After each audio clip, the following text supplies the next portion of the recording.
kali disumpah kan itu aja. Iya.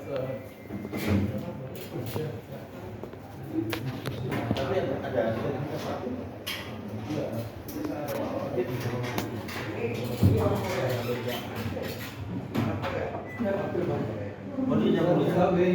orang Korea yang di Indonesia.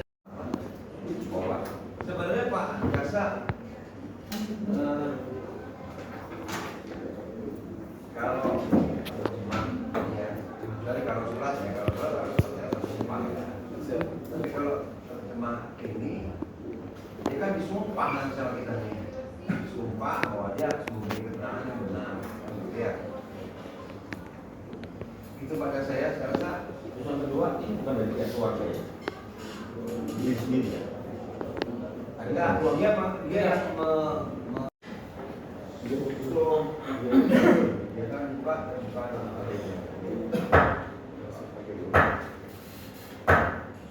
saudara terdakwa Lee Soyun sehat hari ini? Sehat Pak? Ya, siap, ya. Masih sehat Pak? Ya, masih.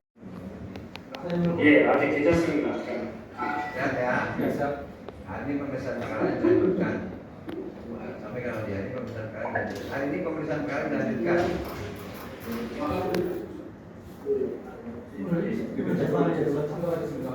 Hijau, hijau sih Pak. Nah, bicara. Oke.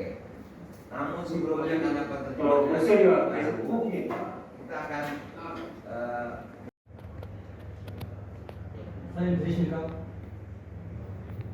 그럼 목소리가 계속 이어졌다 끊어졌다 이렇게 하면 들었어.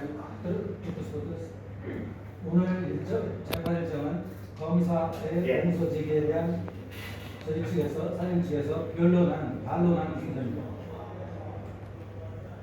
들으세요? 예.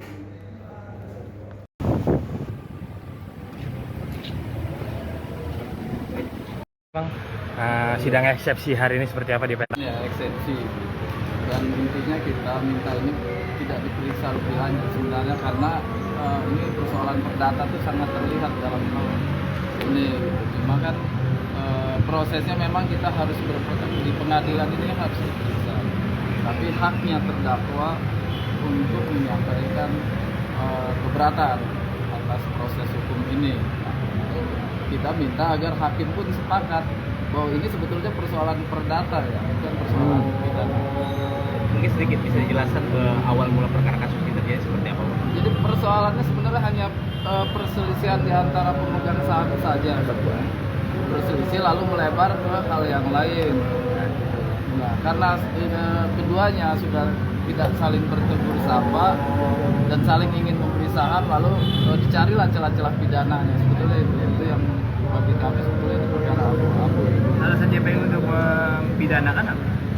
JPI itu kan meneruskan dari laporan, memang tugasnya JPI untuk melakukan dakwaan, membuat surat dakwaan, tapi kan juga harus ada dasar hukum yang jelas. Siap. Sidang lanjutannya seperti apa, Bang? Kapan dan apa agenda yang akan dilakukan? Sidang lanjutan itu kan tanggal 16 ya, itu tanggapan atas eksepsi kita dari kejaksaan.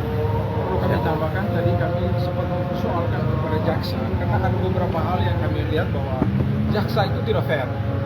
Pertama itu terkait dengan sampai hari ini kami tidak menerima yang namanya BAP.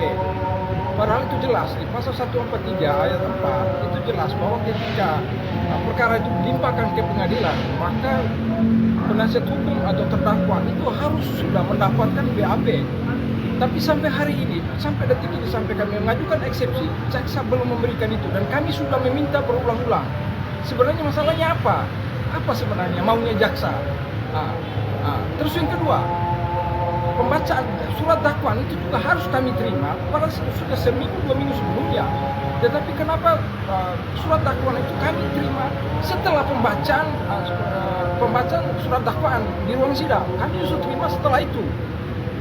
Itu pun kami minta fotokopinya. Itu susah juga tuh. Sebenarnya ada apa ini perkara ini sebenarnya? Kami lihat tendensius sekali perkara ini. Terus yang ketiga, kami minta hal ini bahwa terdakwa ini orang asing. kami minta dia harus hadir. Sidang harus offline. Sidang online itu sudah selesai lah, setelah COVID itu selesai. Karena sidang yang sesungguhnya itu terdakwa ada di ruang sidang, bukan secara offline, online, bukan. Dia harus ada di ruang sidang. Apalagi ini orang asing yang berbenturan dengan perbedaan bahasa. Kalau dia ada di sana, itu akan sangat menyulitkan kami dalam proses pemeriksaan perkara di ruang sidang. Karena ketika dia hadir, itu akan berpengaruh terhadap gestur, terhadap mimik, itu akan berpengaruh.